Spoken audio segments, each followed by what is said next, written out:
tubes that ranges from 6 to 12 French. That is mainly indicated for a long-term feeding. They are available with or without guide wire so that you can place either blindly or fluoro assisted or endoscopic assisted. So what is a blind incision that is commonly observed, but the problem will be the malpositions. 0.5 to 16% they can go into the trachea, pleural, pulmonary. Almost in a blind position, 46% failed in a paper by Aguila. And previous speaker told about the WOOS test. There is a confirmatory test for positioning nasogastric or nasojejunal, but it is inaccurate. pH testing also it has own plus minus. X-rays will be the more confirmatory. And how do you position the tube beyond the pylorus?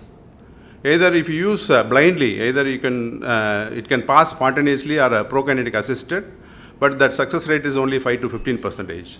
Some of the technicians who worked in a fluoroscopy, they can do blindly, they can place the tubes in the beyond pylorus. We have a nurse who can do excellently in blindly in transpyloric by using various maneuvers like right lateral position, gastric insufflation, and tube tip angulations. You can use the biopsy forceps inside your NJ tube and rotate the tubes either by a clockwise or anti-clockwise rotation so that you can blindly manipulate the tube into beyond the pylorus.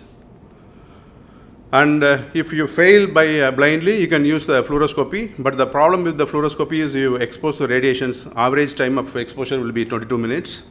And you can also use your endoscopy, but the problem with the endoscopy is, again, it is a tedious. Sometimes you can use the scope, place the wire beyond the jejunum. Sometimes the wire can slip back into the stomach. Sometimes you can use both endoscopy and fluoroscopy combined. So complication I will discuss in subsequent slides.